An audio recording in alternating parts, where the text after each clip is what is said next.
Good evening, everyone. Welcome to Tubman Elementary's LSC meeting, regular meeting for January 11, 2023. I need to practice that.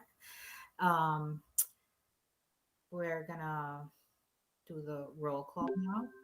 Thank you, Mr. Hall, for recording. Mr. Hall? Nicholas Hall, teacher rep. Ms. Holbert? Emily Holbert, teacher rep. Lori? Lori Viets, parent rep. Cynthia?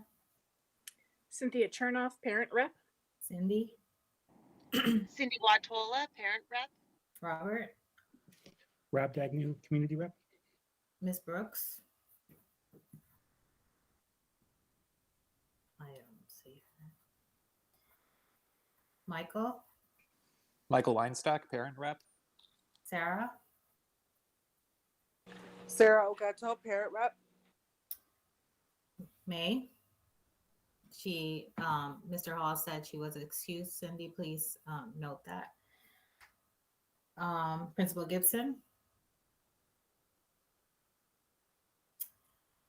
And I'm here, so we have established quorum for our meeting tonight. Our next point of the agenda is the approval of the agenda.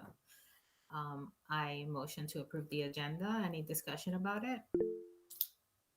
I'll second the motion. Michael? I just wanted to add a few things I wanted to discuss. So last meeting, we established committees, but we didn't establish, people to lead the committees. So I wanted to discuss how we're going to have a meeting I would ideally like to have a meeting for some of these committees between now and the next actual LSC meeting. So I wanted to discuss that potentially. And then another item I wanted to discuss was surveys that has come up a few times. Maybe that'll come up in the communications committee update. And then the third thing I wanted to hopefully discuss was programming.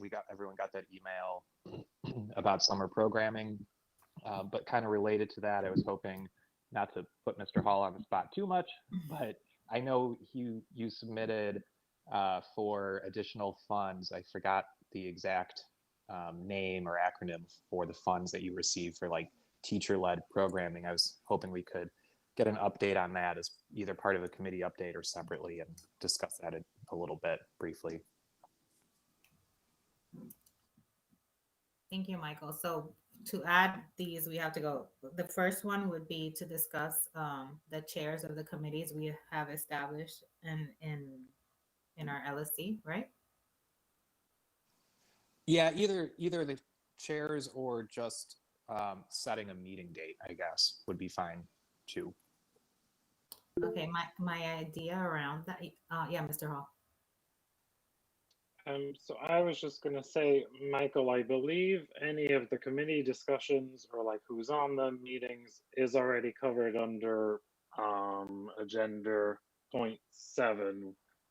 Like for me, that would be covered under the reports. And as far as programming, I think that would be under reports, under school report. I don't see that as needing to be a completely separate agenda item if it's just, an update on where we are with programming. I think for me that falls under school report. Okay, I'm good with both of those comments then, and just waiting until we get to the report section.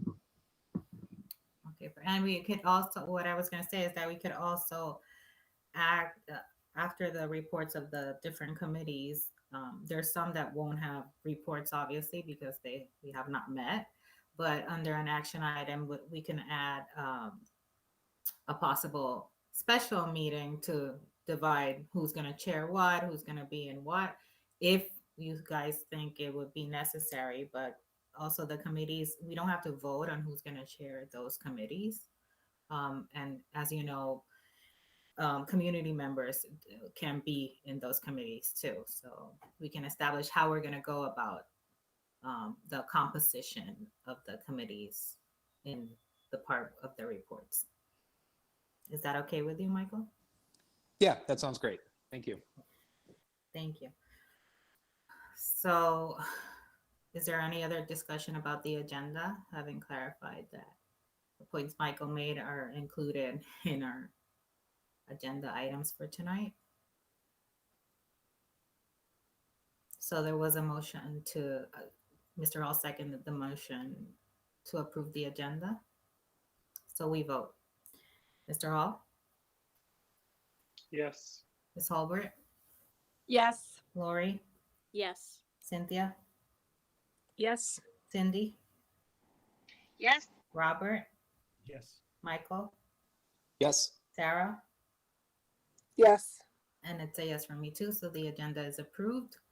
The next item is the approval of the minutes. As you remember, last meeting, December 7th, Cindy, our secretary, was excused, and Sarah was kind enough to take notes of that meeting. I believe Sarah is working on sending that to all of us because the holiday break, everything got time was like very short. So Sarah, I don't know if you can send that, just send them to us as soon as you can, please, and then we can approve those minutes on our next meeting if that's okay with everybody. Yes, I will send those today. I was meant to send those to you a little bit earlier this week. Apologies for that. That's okay, Sarah. Thank you. So I motion to leave the approval of the previous meeting's minutes for our next regular meeting. I'll second. Thank you. We vote. Mr. Hall? Any discussion about Yes. this? Sorry. Okay. Mr. Hall? Yes. Ms. Hulbert? Yes. Lori? Yes. Cynthia? Yes. Cindy? Yes. Robert? Yes. Michael? Yes. Sarah? Yes. And it's a yes for me too. So the approval of our previous meeting minutes will be on our agenda for our next regular meeting. Our next point are the reports. Our first report is the school report. I believe, yeah, Miss AP Moore is here. Thank you, Miss Moore. You're welcome. Thank you, Eliana. We can go ahead and, good evening, everyone. Provide you with the school update report. Go ahead and share my screen.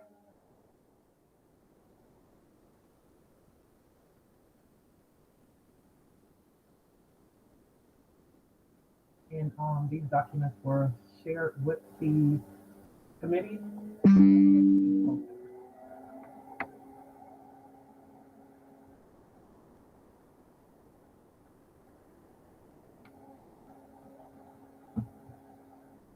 Tubman LSC updates for the Wednesday, January 11th, 2023. Excuse me, Miss Moore. We at least I can't hear you. The volume is very low. I don't know if Okay, let me turn my volume up just 1 second.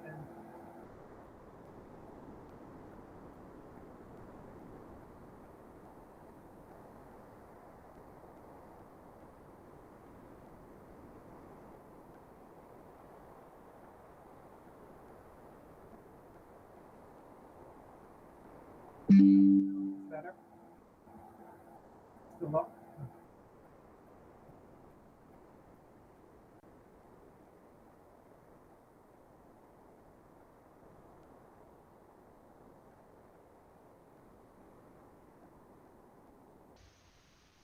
How about now? now. Perfect. Thank you. Sorry about that.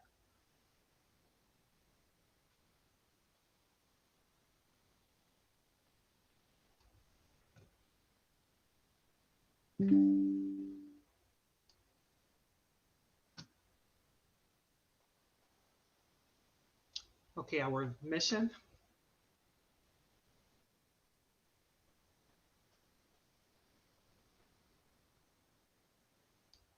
our vision,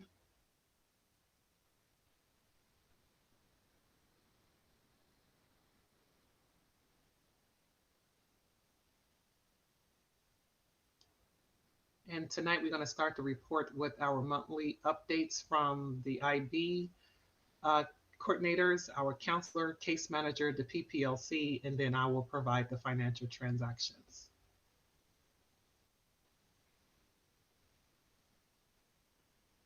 Ms. Perillis, is she on? I'm sorry, I don't know.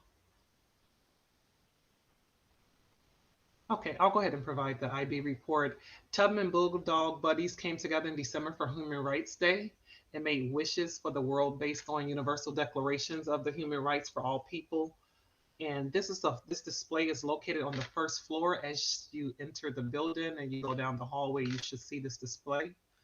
Ms. Vincent participated in a District IB NYP workshop in December on creating authentic units.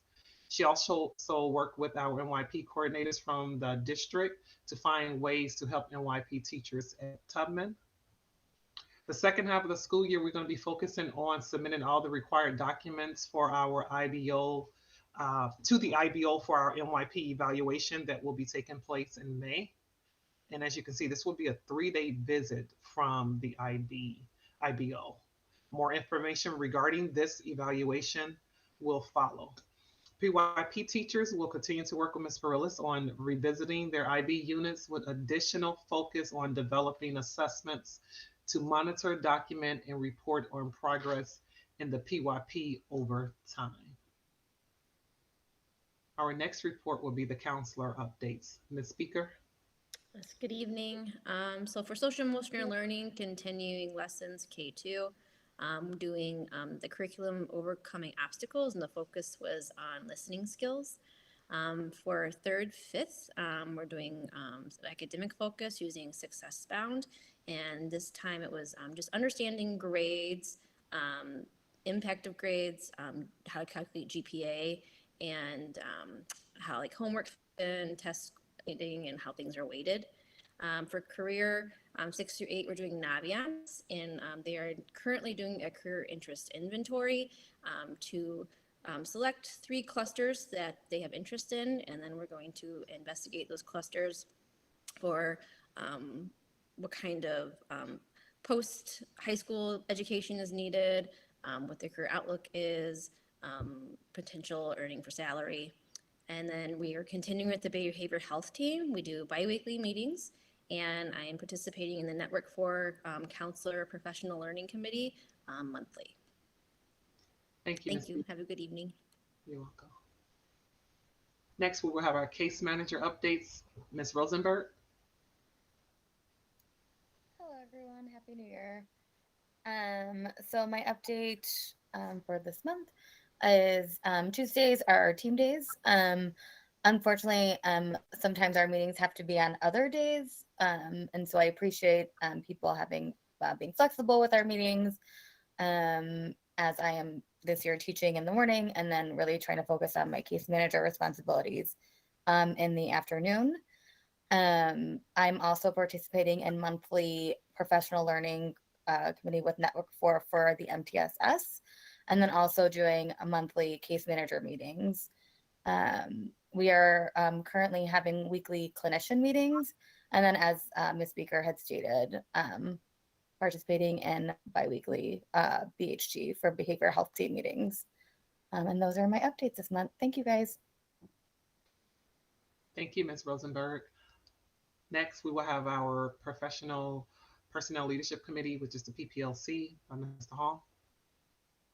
Yes, thank you, AP Moore. So the PPLC met right before break, actually the last day, just before break.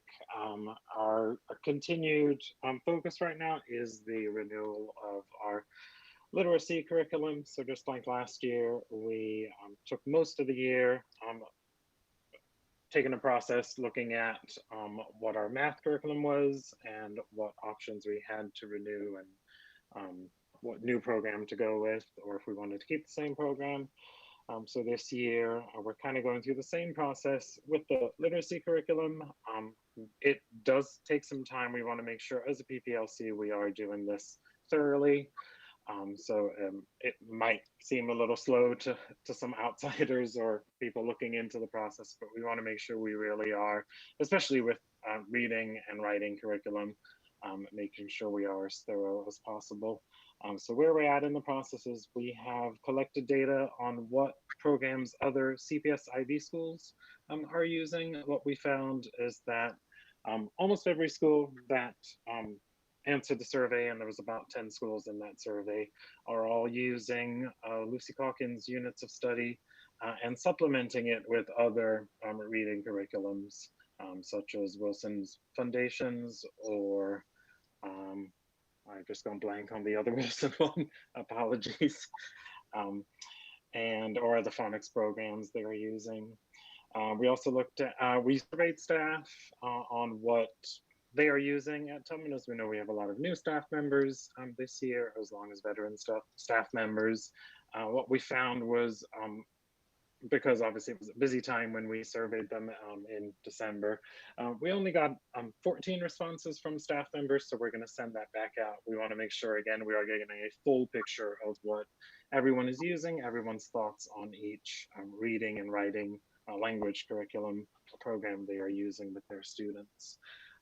And our next step in the process, just like we did with math last year, is to have our network instructional leader come to our meeting. AP Moore is working on coordinating that with the network, come to the next PPLC meeting, which will be end of January, to present options that CPS already has in place. Because obviously those are always easier to adopt if the PD is already there available, if the funding is already there. So that is our next step in the process. And we'll keep you updated every month. Thank you, Mr. Hall. The financial transactions from, it was only one transfer that took place from December 12th through January 10th, and that was for $2,416.68 for office supplies, for the restocking of those supplies. And as you can see, the budget transfer and the lines that the money was moved from. Additional Tubman updates. We did receive an email that for the year 2020, for 21 and 2022, Tubman received the Gold Circle of Quality rating, which is the highest rating you could receive for pre-K. Our pre-K program did receive that rating. Also, we did hire a miscellaneous worker. She started on Monday to assist in the office. Her name is Miss Jennifer Kaporis. We also have a new temporary assigned teacher, which is TAT, in our kindergarten classroom covering the maternity leave.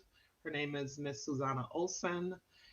We extended an offer for a temporary SICA for one of the positions that we currently have vacant. And we're waiting for them to go through the CPS onboarding process. We're working on putting security stations on the second and the third floor to help support the middle school as well as our pre-K through fifth grade. So it will be stationed, there will be 2 desks stationed on each of these floors to for our security and our restorative justice coordinator. We had a room change. Our language room will now be in room 107. So Ms. Moheiser and Ms. Taguchi room will be 107. So all of our specialists will be on the first floor, the classes, except media and design. That will yet be in the library. And our restorative justice coordinator, his room will be room 207 on the second floor. This week also, we started with our Classroom during our morning announcements. So the school started on Tuesday with the Classroom in the mornings. And we have the CPS Visitor Management System, which is a program where when you enter the building now, they are requiring your state ID or either your driver's license, and we have to scan that into a system that CPS is tracking. So when you come into the building as a visitor, our security will ask for your ID so that it can be scanned. And then also Principal Carey is working, updating, and organizing the main office. Thank you. Those are all of the updates for from December to January. Thank you, AP Moore. You're welcome.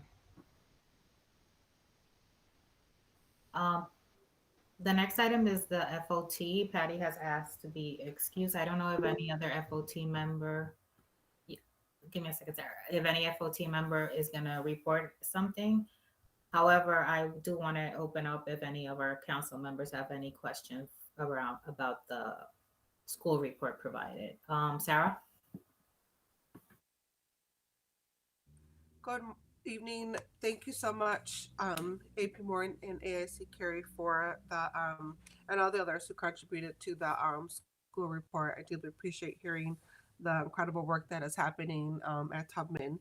Um, uh, uh, um, with that said, I'm also appreciative of hearing kind of how the school is thinking about the environment and kind of structuring it in terms of like flows and classrooms and how that's set up and things like that. That makes a lot of sense to me. I did have a follow up question. I know this is been an ongoing conversation, more specifically as it relates to kind of our reading curriculum and approaches and strategies. And I'm deeply appreciative, Mr. Hall, about the incredible work that the team is doing with PLC in terms of like culminating, what's happening across classrooms and everything, thinking about, grade to grade and how that work is unfolding.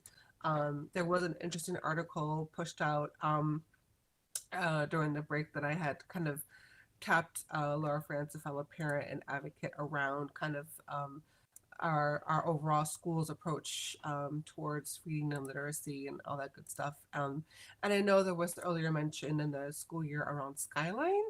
And so just wanted to kind of circle back to that. And I wasn't sure so if you had mentioned kind of that Skyline curriculum and how we're using it, how we're thinking about it. And then also just referencing the article, kind of this comprehensive approach around how we're able to really provide those supports, not only to build, strengthen, and remediate and excel our students around their reading and literacy capacity. So just wanted to highlight that article and then also just kind of inquire a little bit about, thoughts around Skyline and just kind of thinking, trying to kind of get a baseline around the thinking around, how we're approaching kind of reading literacy at the school. So I'll pause there, and I think that's where my question is for the report. But overall, thank you all so much for the incredible work that you do.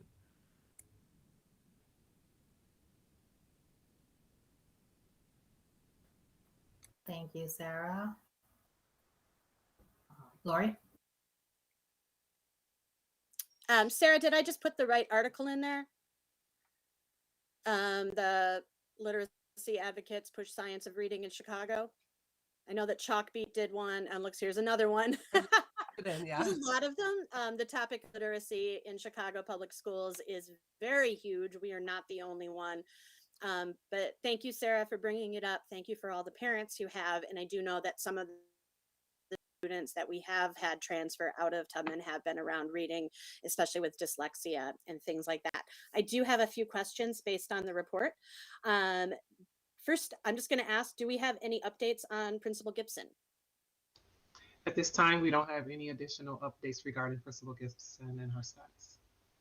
Well, thank you. And Bernie, you and I'm sorry, Miss Carrie, I like to call her Wanda. You're all kicking it there. So thank you very much for taking on all of the additional responsibilities. It was great to see the report and to see that progress is being made. And I'll give some of my updates later for organizations, but I know that the work is still happening and I feel like it's happening better than it did all last year. So thank you again for that. This one is for, well, probably for you and for Ms. Rosenberg. How is the search for an occupational therapist? I know that we received any child with an IEP that had OT received a very big package from CPS right before break. Is there movement on replacing that position? At this time, I have not received any additional updates from our network regarding the OT and whether one has been assigned to Tubman as of yet. Thank you. Anybody who's listening, it's not Tubman's fault, just so you know. I think sometimes it's fun to be like, whose fault is that? It's not ours. And then you're probably not surprised. I would like to know more about what does it mean to have security stations on the second and third floor. So who will be seated there and staffed? What will their role be? And what situations is security being used for? And what caused the feeling that that was something that was needed? As a school, we discussed having our restorative justice be a little bit more present on the third floor.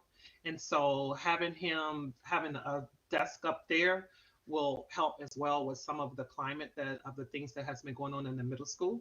And when he needs to have various one-on-one sessions, he can pull students, he can talk to them, he can be immediate.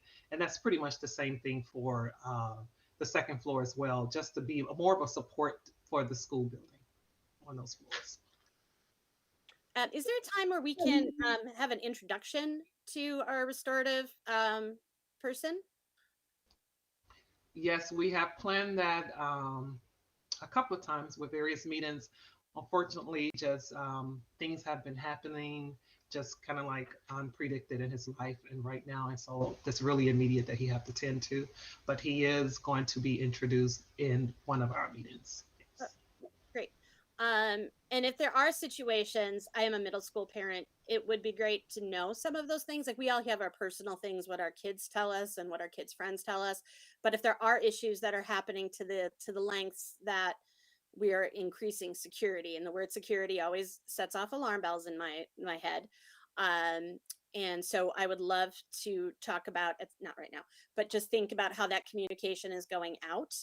And just to make sure everybody's on the same page and comfortable with what is happening and feels that it's appropriate and that the staff is also feeling supported in that. Excellent. That's my questions for now. Thank you.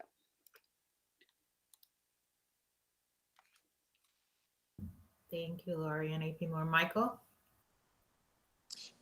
No, I had the same questions about security, so that's covered. Thanks. Thank you, Cynthia. I just had a follow-up question on Lori's questions about security. So if the restorative justice coordinator is going to be on the third floor, who's going to be on the second floor and first floor at the entrance? Just to clarify, they will not be stationed at these desks all day. Oh. It's going to be various times throughout the day. Got it. Charles will be at the security. He will be on the first floor. And the way the desk is positioned is so that he can see if someone is at the door, if anyone need him. It's not where we've had incidents that is requiring us to put people in place. It's just pretty much to support students as well as teachers on these floors. Great, thank you. Support. You're welcome. Lori? I just want to say, just so you know, like when you say blank, we hear blank. You said security, and we all imagined not armed, but you know what I mean? That's where our heads went, that there's something is happening in our school, and we need to have security on every floor at all times, and it's staff. So that sends off a different thing. If you just say, there's a desk up there for certain times where there's high traffic, we want to have more supervision, then we're all like, hee hee. But security, we're all like, what do you mean security? So thank you for that update. Thank you, Cynthia, for clarifying. Mr. Hall? Thanks, Ileana. I was just going to take an opportunity to kind of answer Sarah a little bit about the Skyline thing. So yes, we are aware of Skyline. We looked at it last year for math. It was obviously one of the options CPS was offering to us.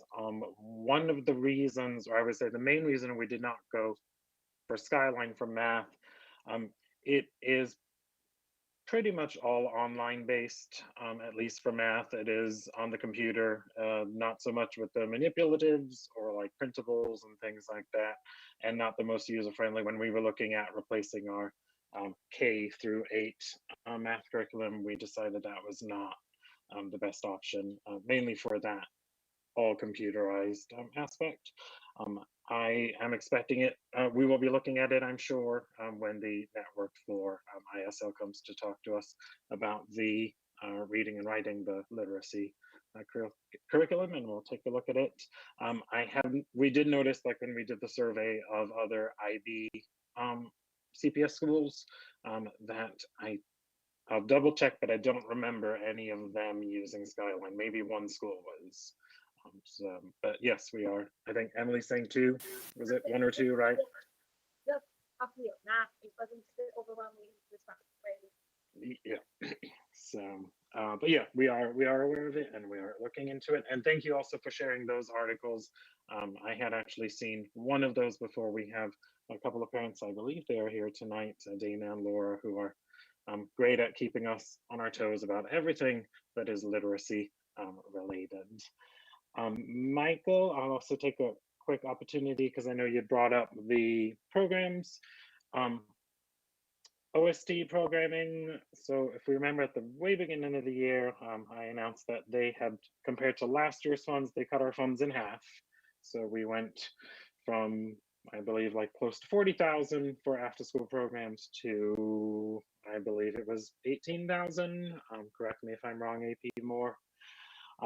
And so the increase in funds that AP Moore and myself requested was just to get us from 18 to, I want to say 24,000. So just to even get what we wanted to do this year, be able to do that. And so that has all been allocated for the entire year, for until the end of the school year. And hopefully we'll see what they provide us next year. As far as summer programming, I am going to reach out to the OST department. Obviously, everyone was out of the office until this past Monday. About summer programming. Last summer was the first time we received funds for summer programming through OST. I just checked today and they informed us last year in May. It was May 1st when they informed us, which I know is very late. I will say, I think, yeah, the email you referred to, someone contacted the LSC asking about programming. I'm all for summer programs. I'm not exactly sure how much power the LSC has in deciding, you know, if there could be summer programming or not. I would leave that to administration and the network.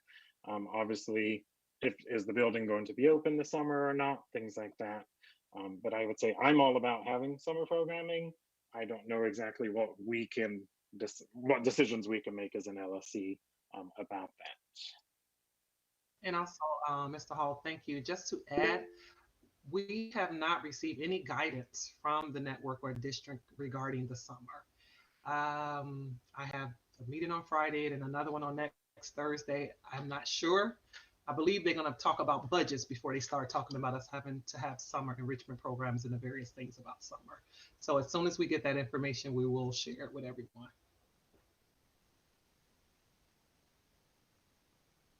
Great, thanks so much. Sarah? I just wanted to add it. I know that I did received the correspondence and looked at that as well too. Thank you, Michael, for bringing that on the radar here in this meeting. With that said, I did want to just kind of contribute in saying if summer programming is an option, it would be nice to kind of have sliding scale fees or you know, in consideration. I know there was some some sentiment shared about costs and things like that, but we do have a very diverse school community, and I think being able to have some flexibility in costs would be considerate. Thanks. Lori? I just want to add along there, if we wanted to talk to other schools who do programming, Murphy School does summer programming, at least did last year, and it was all free. Almost all their programs except for Music House are free for all students. So it might be interesting because I know they don't have the fundraising capacity that we do or some of the budget. So it might be interesting to see how they've managed to make that work. So if we just wanted to reach out to another school, I'm sure they'd be willing to talk to us. Thank you, Lori. I just wanted to comment on a couple of things. First, about the OT position, just so you know, in our last meeting, parent Jessica had inquired about this in public participation, and I had made a compromise to email the district about this. I did email, and Chief Asaf said that she didn't have any information at that moment. As AP Moore just updated us, we still don't have any information about it.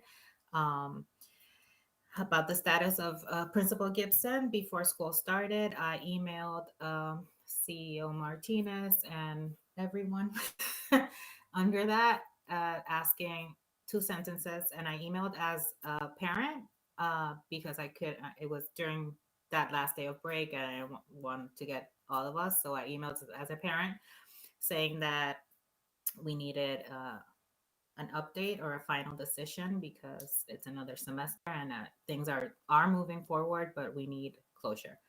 I sent that email. I have not received any response. About the summer programming, as you have all mentioned, I did email Principal Carey and AP Moore to check their availability for next week to discuss that, knowing that first we have to know what the school thinks about it. But as AP Moore has said, they have not received any guidance about it. So I think it's something that we have to the admin has to reach out or wait for that guidance to know how to move forward about that. And I agree with you, Mr. Hall. I don't think as an LSC we have the capacity or authority or a say in saying that yes, we're going to do some summer programming, but we can help in terms of getting the funding and deciding how we're going to go about it, etc. So that would be what I propose to be our compromise as an LSC or our involvement in that situation. Those are the things I think I remember from what's been discussed. As I said, the next point is FOT, but I saw that Patty logged in. So I don't know if Patty, do you want to give any update? Late. Nothing for fundraising, but just wanted to update you all that the Cubs charities check was put into the FOT account. So the $25,000, we finally know where it is now, and it is safely waiting in our account to be used. So I thought that was exciting. Happy Merry Christmas to all on that one. And the holiday shop, I think, was a big success for our school community. That was the week before we went on break. Each student had an opportunity, if they wanted to get anything they wanted pretty much in that store. It wasn't a huge fundraiser for us. It made a little less than $400, but we had a lot of happy kids. So definitely it was a success, and we hope to get that going again next year. So I think that's it for FOT.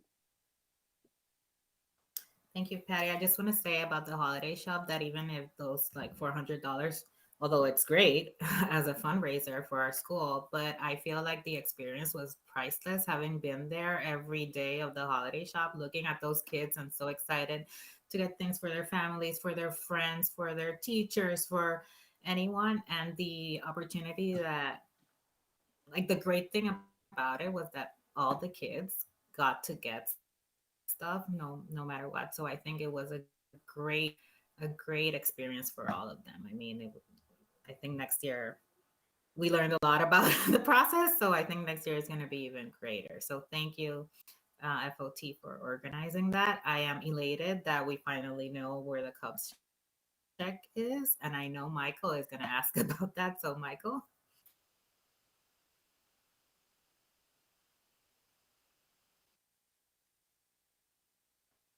Michael, did you want to say something? Oh, sorry, I was on mute.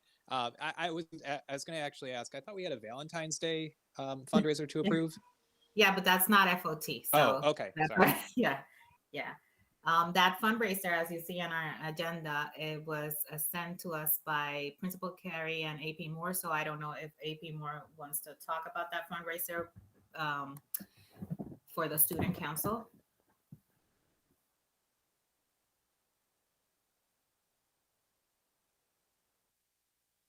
I mean, I can also just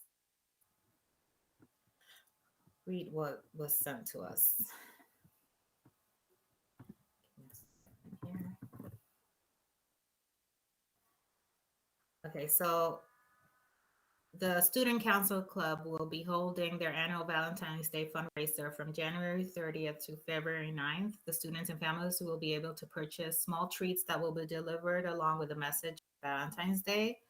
The proceeds from the fundraiser will be used to support student council initiatives and any eighth grade students in need of financial support for end of year graduation activities. So that was what was sent to us for approval. Any discussion about this fundraiser?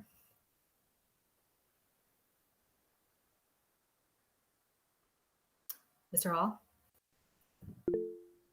I will motion to approve it so that we can then discuss it. So I motion to approve the Student Council Valentine fundraiser. Is there a second? I second that. Thank you. Let's vote. Any Well, discussion? now I will discuss. Discuss it. I just wanted to add that this is nothing for those who've been at Tubman for a while. This is something the student council does in some form or other every year, and it's always again just great for the students put it all together. Obviously, with the help of Mr. Ellis and Mr. Yang, who are the student council teacher leaders, and it's a great time for everyone involved. Any other discussion about the fundraiser?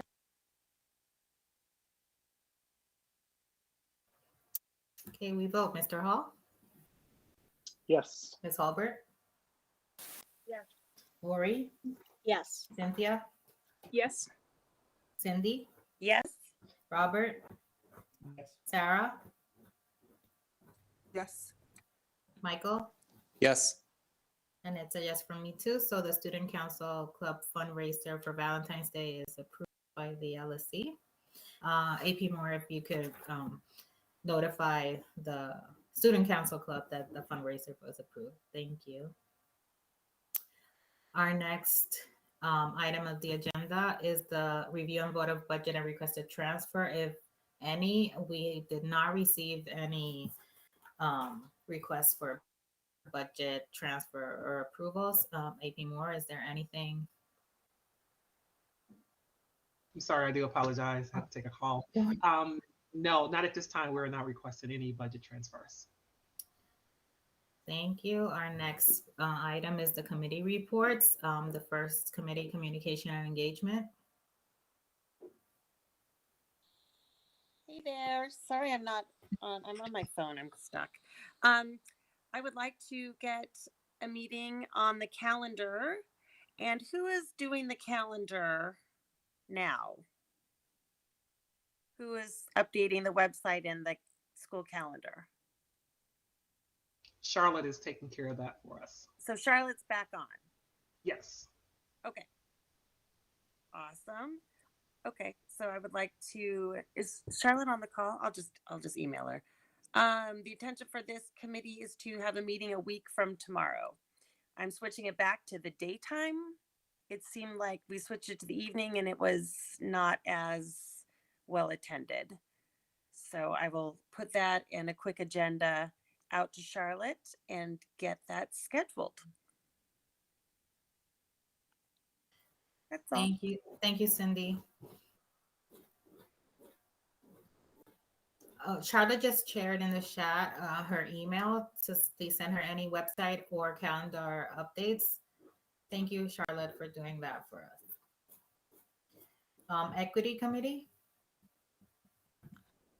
Good evening, everyone. I am piggybacking off of Cindy in terms of getting the equity committee scheduled for this month.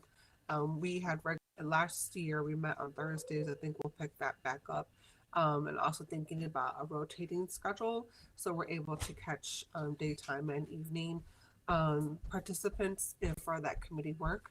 And to kick it off, as mentioned before, we'll look at unpack that CPS equity framework and around building our capacity and applying the equity lens around the multiple kind of facets of work that we do here at Tubman. So looking forward to getting that scheduled on the calendar for this month for that equity work. Thank you.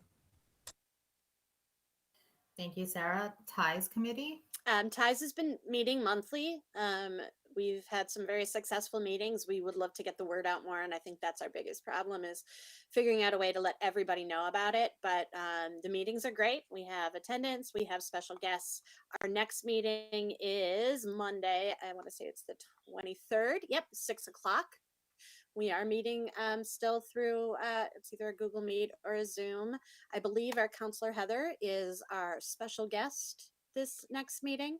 We have had some great progress. A few of our members met with Principal Carey and Bernie, or AP, I should say AP more and sound professional, about using some of the great fundraising. There was a really nice fundraiser that was done last year, and we're talking about putting in some like sensory pathways, like calm down areas.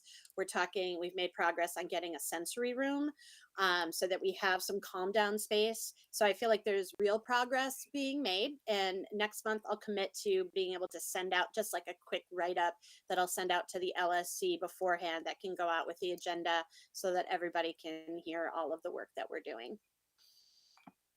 That's great. Thank you, Lori. Our next one is budget committee. These next ones are the ones that we approved on our last meeting. In terms of the budget committee, I had received emails from Michael, from Robert, that they wanted to be part of those committees. I believe Mr. Hall, you said that you also wanted to be part of that committee. My idea for these new ones is just as the established ones have done, to set up a meeting date for the committees, and in that meeting we can decide who's going to chair them. Since we don't have to vote as an LSC to establish what LSC member is going to share the committees. I don't know if that's okay with you guys, Mr. Hall. Sorry, I didn't mean to interrupt. So do you want just like Robert, Michael, and I to just communicate with each other and we just decide on a date? Is that how we're doing this? Or... Yeah. My idea, obviously, it should be sooner rather than later that all these committees meet for the first time and establish their work plan and everything.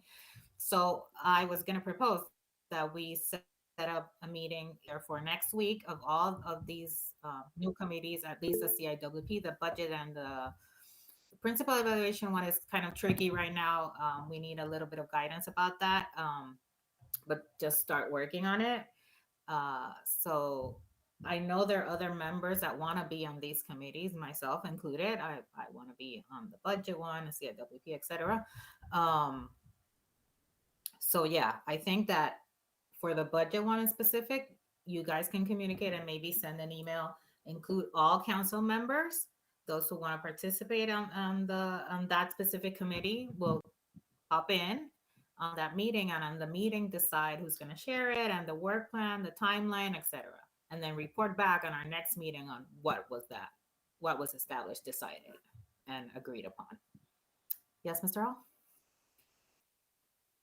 So I know one thing we've done in the past, because now that you're mentioning like inviting everyone in the council to the budget committee, then we get into the whole OMA issues. No, I'm not saying that everyone is invited. I'm saying that notifying that that's when they're going to meet, because if they're interested, obviously we can't all be in there because of OMA.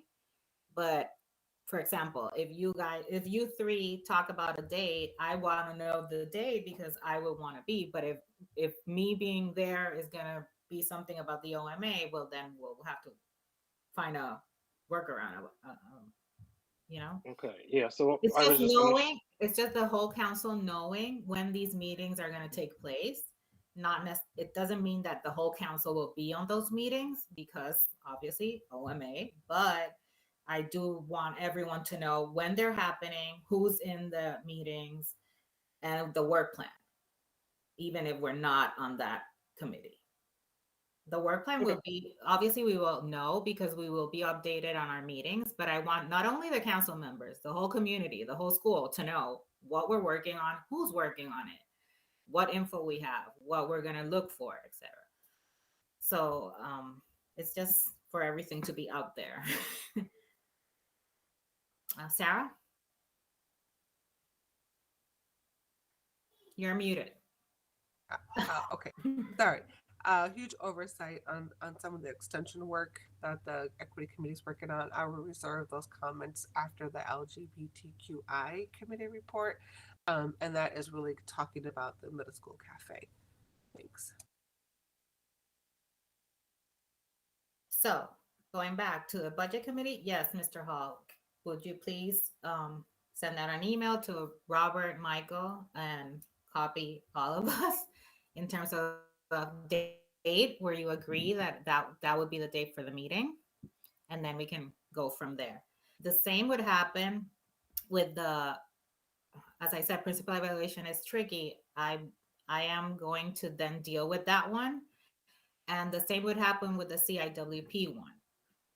I have not received any email or communication from any of the council members that wanted to be on that one, except Mr. Hall. I know Mr. Hall has said that he wants to be on the am I wrong?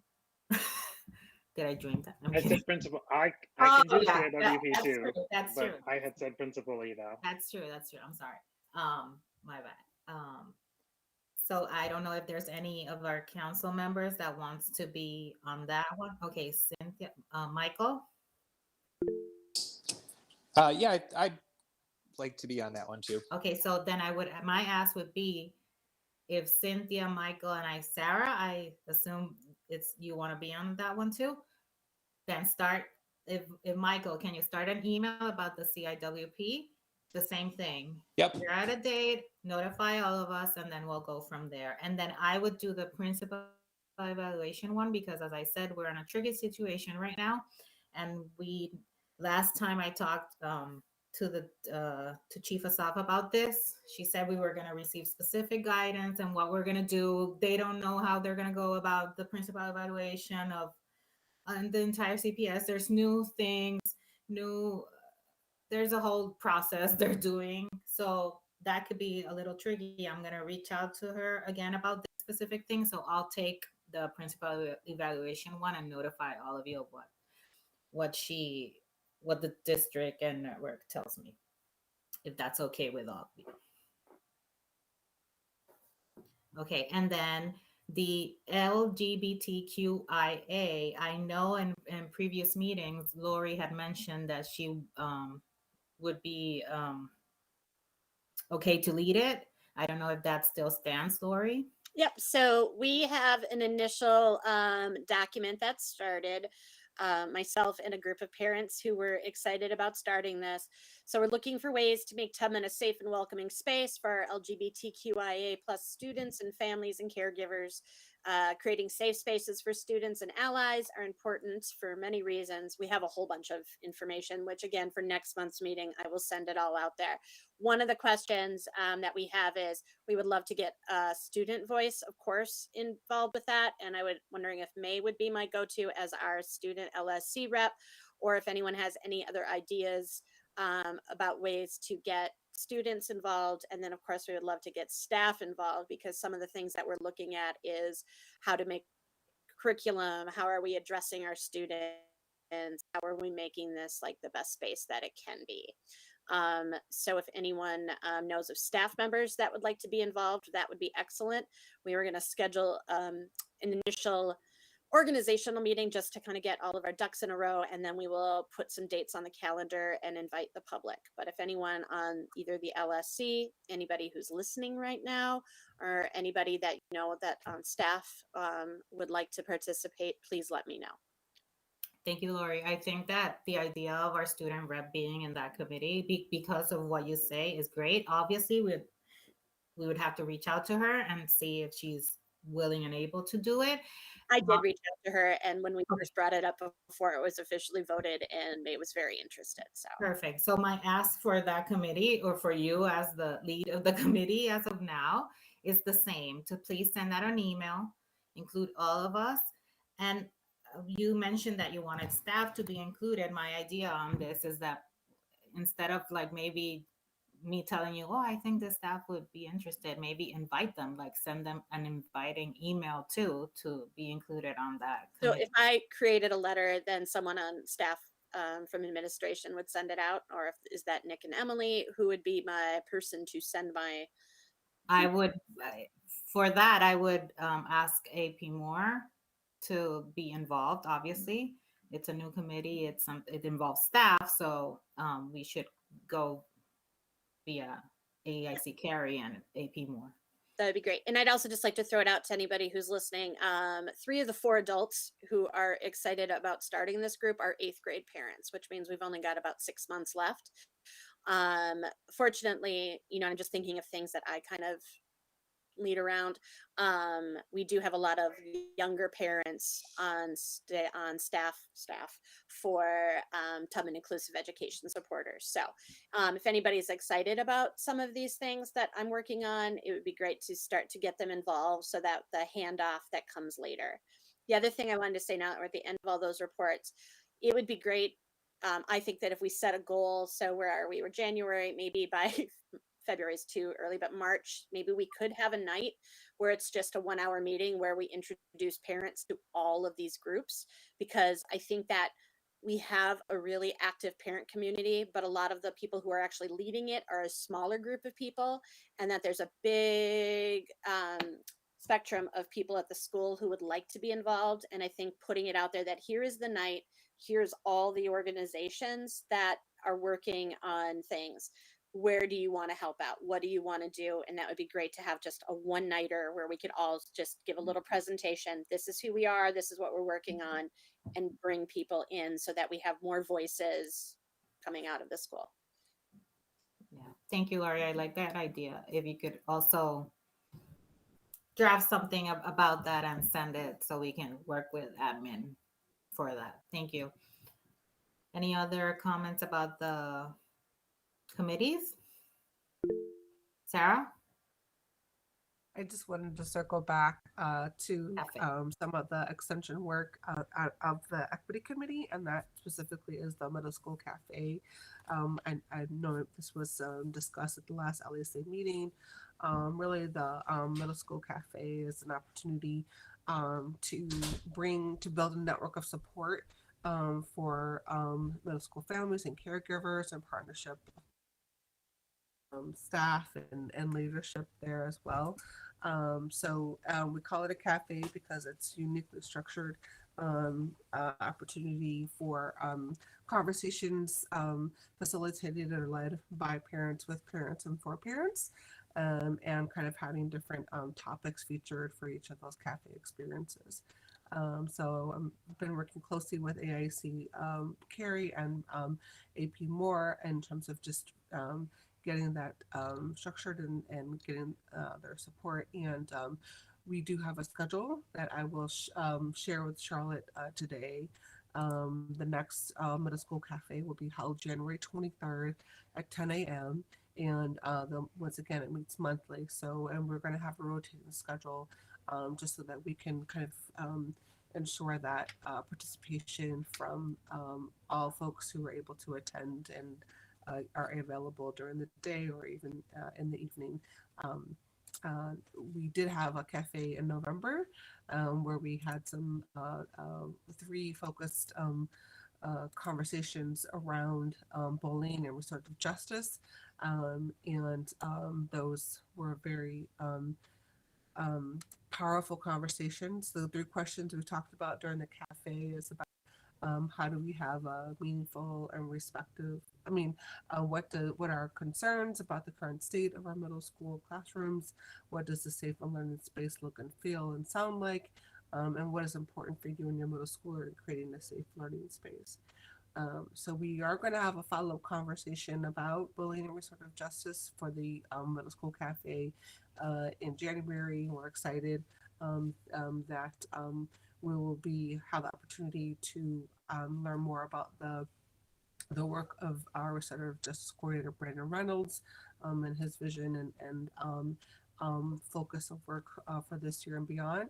And then once again, we'll have 3 focused conversations led with families, by families around that particular topic area.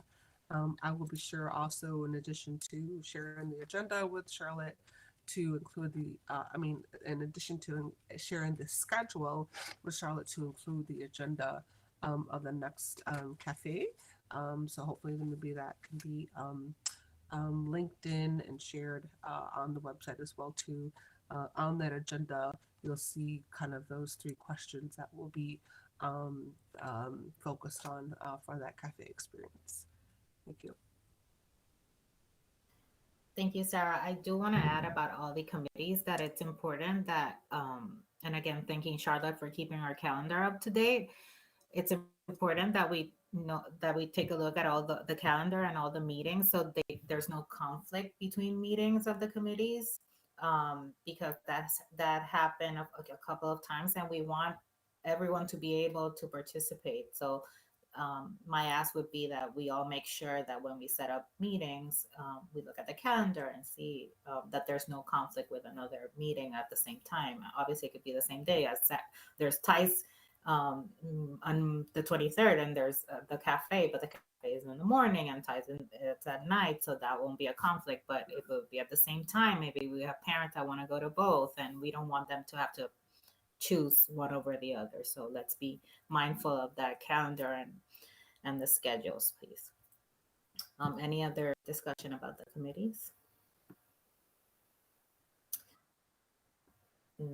Mr. All? Yeah, I just wanted to just I guess just get some clarification on like what you just said, Eliana. Like I agree, it should be available to everyone, but I think, and maybe I'm getting this wrong, but in the past, committees like Budget Committee and Principal Evaluation Committee are not committees that are typically just open to the general population. Like I think those are kind of on their own, you know, especially with budget or again with principal evaluation, they can be, you know, that is not an option. So I guess for me, there should be a differentiation between maybe those 2 committees and other committees that are purposely trying to get more community members and stakeholders involved. So just want a clarification on that. Yeah, no, you're right. There's committees where there's no, and I don't like to use this word, there's no involvement of like everyone. But we do have to be mindful of the dates because, for example, I might be on that committee, a budget, but I also want to go to ties.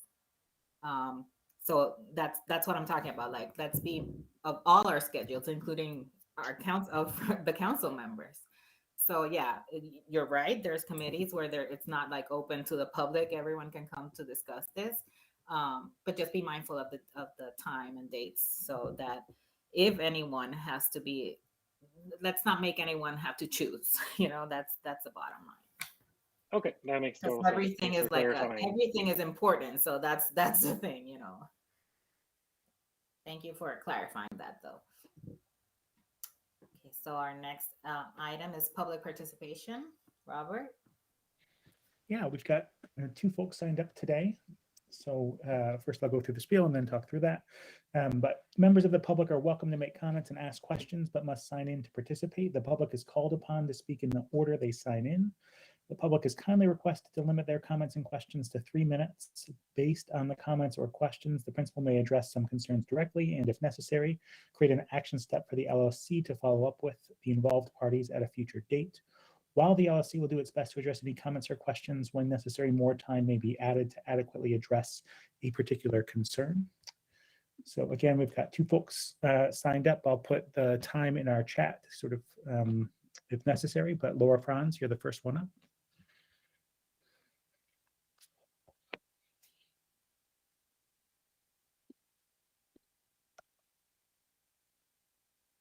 Sorry, I'm here. My phone was acting crazy. One sec. Let me see if can you guys hear me okay? We sure can. Okay. Sorry, let's see if I can. Okay, hi. Sorry, let me get my thing up. Okay, hi, sorry. Hi guys, it's me again. I'm just here again to speak on the value of literacy. I'm sure that's no surprise.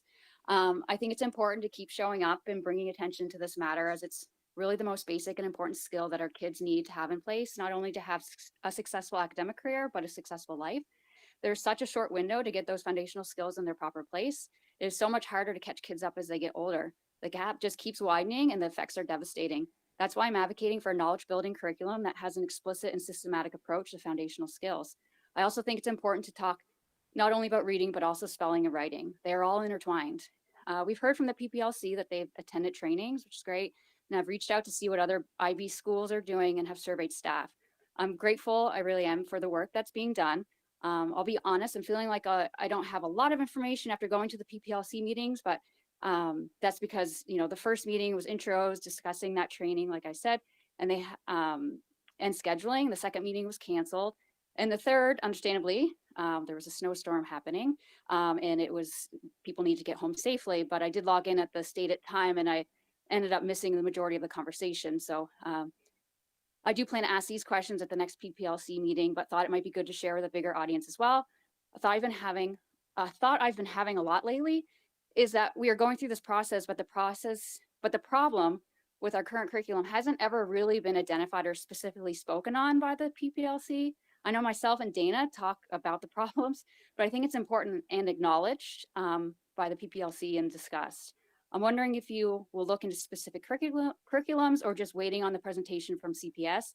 Time is flying, and if we're going to evaluate, or if you guys are going to evaluate different programs for some that, for example, are highly rated in ed reports, is there a plan in place for that?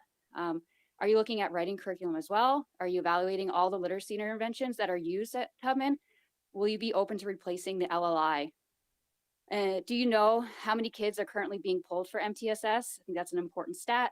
And I would really like to know personally if 3Qing is currently being used in classrooms at the school. I really appreciate it when Mr. Hall spoke about the importance of teacher training and ongoing PD. We need to go all in, and by going all in, we have to ensure that our teachers are effectively and appropriately trained. And I just would like to say on a positive note that my kids, now that they can read, they want to read. It's been a long, hard road, and the road continues with twice weekly tutoring for my children, but they are now picking up books just for fun. It's just very heartwarming, and sometimes I just stand there and stare at them. But it's not something that ever would have just clicked. It needed to be taught explicitly. And then just a question for the LSC really quickly. On the last meeting, there was about $6,000 spent on literacy materials. I was just wondering specifically what it was used for. And there was another $6,000 for literacy training. It said 4 staff next to that line item, but that didn't seem to be maybe correct. So I was just wondering about that. And again, I know I'm on here a lot, but I thank you for your work and continued work, and we'll just keep showing up. So thank you. See if I can mute myself. Thank you, Laura. Second individual is Dana Carmen. I know it's really shocking for everybody that it's just the two of us. Thanks for the shout out, Mr. Hall. You know, Laura and I have been talking about the literacy curriculum at Tubman for at least 2 years now, so we have a bit of a reputation. We've also brought all of the data, statistics, research, science, latest reports, and even a recent podcast to admin, to teachers, and parents that does prove pretty conclusively that balanced literacy, or otherwise known as Lucy Calkins and Fountas and Pinnell, which is what we primarily use at Tubman, is at best ineffective and at worst harmful. Everyone involved in the decision-making process at Tubman has had all of the information needed to change the curriculum for years. So with all due respect, it has seemed like a slow process for a couple of reasons. For one, expiring curriculum with a year to research is a far different circumstance than a national reading crisis, which our scores do bear out. And for another, I'm a parent at another school that within a year made the switch from Calkins and F&P to structured literacy curriculum plus improved reading assessments, and they didn't have to hear me talk nearly as much. I often hear from parents here at Tubman that are concerned that their kids' reading should be more fluent. I often hear from parents here at Tubman saying my kid can't spell or write. I've given out the number of our neuropsych and private reading specialists a lot. When the curriculum by design has gaps, then naturally so will the students in spelling, in word knowledge. Under our current instructional model, up to 50% of the class won't learn to read proficiently. Some kids won't catch up. The ones who will require at best intervention that hopefully can be provided by school. At worst, parents will have to pay for private services, and many already do. Not all families can do that. Have you ever been reading with your child and you notice they seem to know a word but don't know a similar sounding word later on, or that they don't spell phonetically? Do you notice they guess at words based on the first letter, surrounding text, or the picture? That doesn't mean they have a learning disability, but it does mean we have a curriculum problem. Reading and writing advocacy and concerns do not belong to parents of students with learning disabilities alone. All of our kids are impacted when the educational tools and assessments in our building aren't the best ones for the job, and we are all paying for it one way or another. I'm grateful that our advocacy moved the needle and PPLC is discussing new curriculum for next year. I'm glad that teachers in the building will be certified in reading intervention and remediation by next year. It's great that we have an interventionist dedicated to the science and working with students without IEPs that need supports too. This is positive movement. But I also believe we can be doing more right now. What about the kids that are in class right now? What are they getting and how are we improving it daily to ensure they are not left with the same knowledge gaps we are seeing in the classes before them? Can we be using foundations now and not rely at all on Calkins and FMP? Instead of looking at other IB schools, why aren't we looking at schools with high reading scores and asking what they're using? Anybody want to look up Hawthorne? I can tell you their scores are high and they don't use Calkins or FMP. More than half of the district adopted iReady, which provides both a dyslexia screener and more data on how well kids decode. But we didn't. Can we adopt it for spring? I'm asking parents to start asking these questions too. All of our kids deserve to succeed, and right now we're not giving them their best chance. But we can, so let's do it. Thanks so much for the time you guys have given me over the last 2 years. I really appreciate it. Thank you, Dina. And that is the last public comment we have today. Eliana, throw things back to you to see if there's any comments from anybody here. Thank you, Robert. I just want to say to Laura and Dana, thanks for showing up. Mr. Hall? Thank you, Eliana. Laura and Dana, if you could do the PPLC a favor and email those questions and concerns directly to our interventionists. As we knew, one of our main goals this year was going to be looking at our renewal of our literacy curriculum. We made sure that our interventionist, full-time interventionist, is included on the PPLC. And so if we can get the questions to her ahead of time, I think that will enable the PPLC to answer questions more in depth to your liking. Thank you. Thank you, Mr. Hall. Ms. Holbert? You're muted.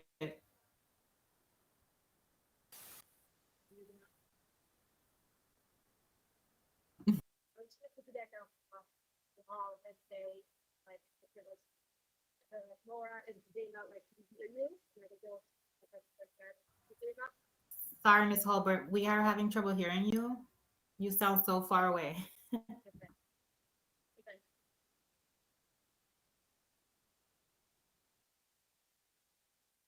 No, try it again. Try it again.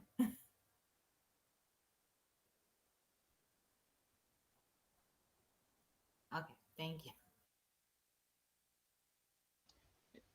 Eliana, may I say something, please? Of course. Thank you. I just want to acknowledge that Tubman did adopt iReady for ELA and math. That was voted on, and the K through 2 teachers have already started the assessment of that.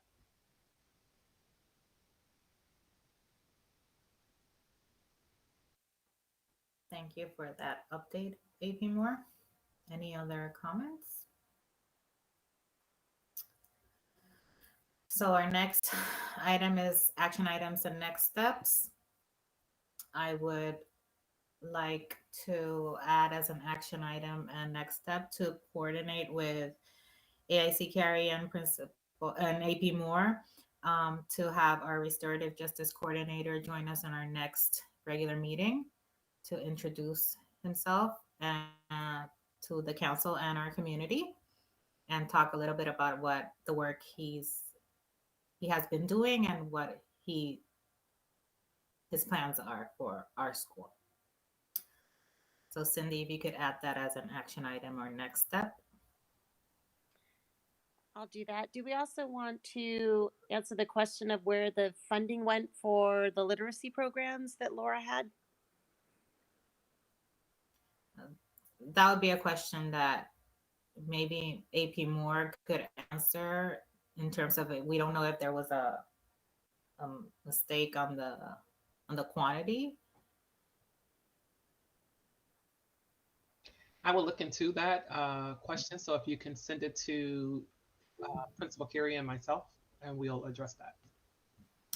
Thank you. So, Laura, can you please send your specific question, although we have it as a council and we'll include it also in our questions for admin, but if you could please send it to Principal Carey and AP Moore. Thank you, Cindy. Thank you, Laura. Lori? Do we want to ask CPS to attend and give us an update on our principal situation? We always ask them to attend, and they have been on our meetings in their past few meetings. They're not here today. I think I'm just saying, I think maybe we should have a discussion about how to push for some more answers, because I think two things. One, I think we're all doing a great job, but this is ridiculous. And then while we're at it, if we get them here, we really need to push for OT, because so many of our kids have not had an OT for way too long.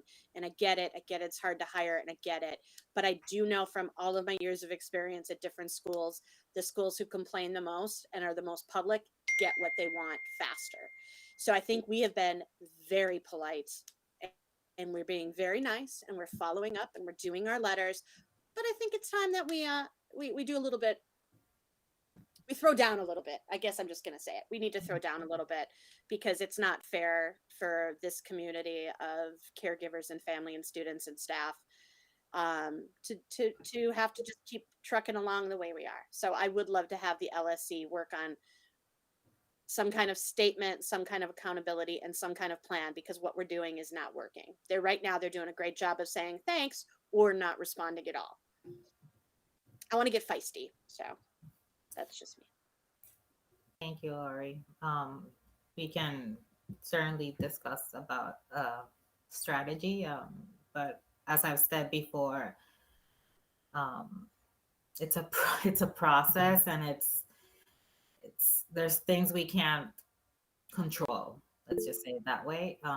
But I agree, it's ridiculous.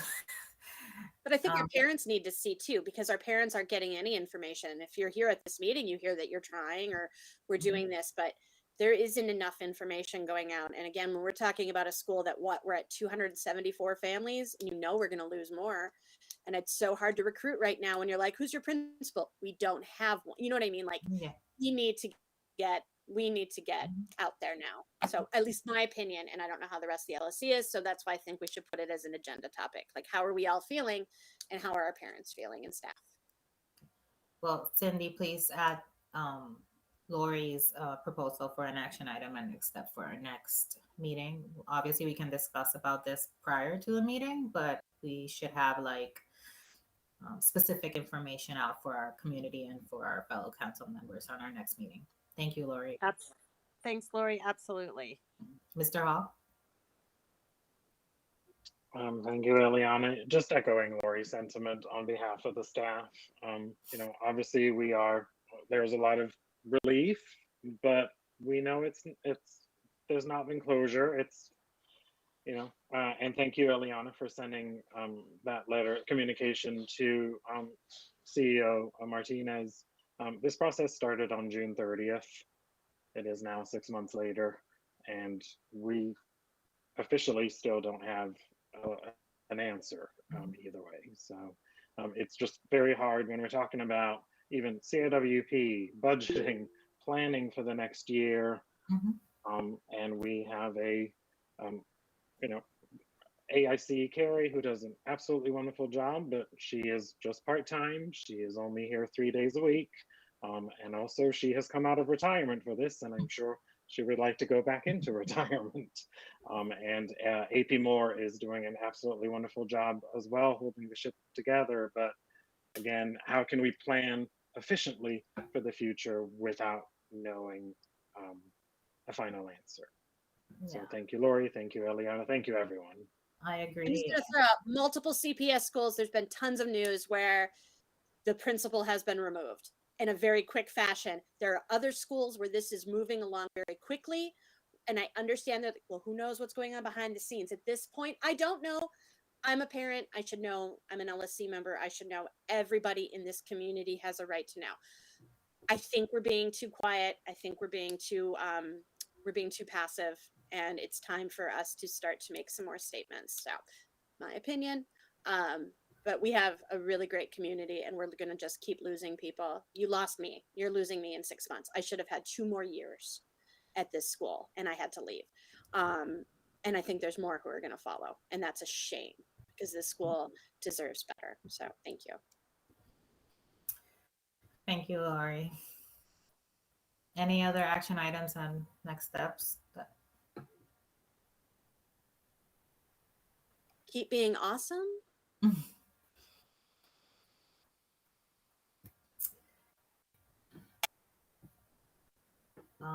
So Cindy has all our action items and next steps. Our next item is our notification of our next regular meeting, which is still virtual until further notice.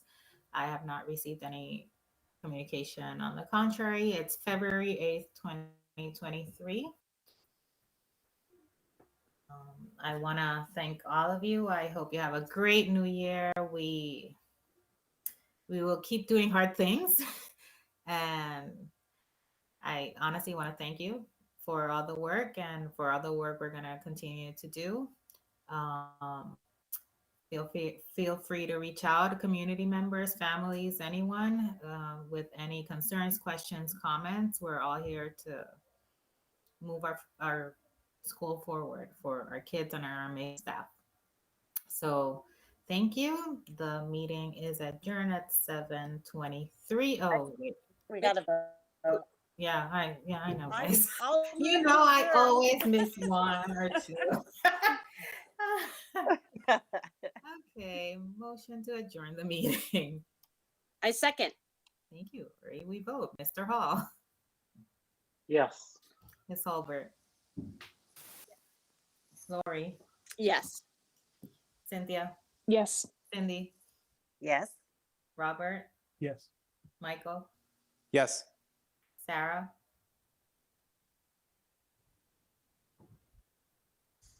Sarah, you were muted. Yes. Thank you. And it's a yes for me too. So the meeting is adjourned at 7:24 p.m. Thank you, everyone. Have a great night. Thank you so much. Bye.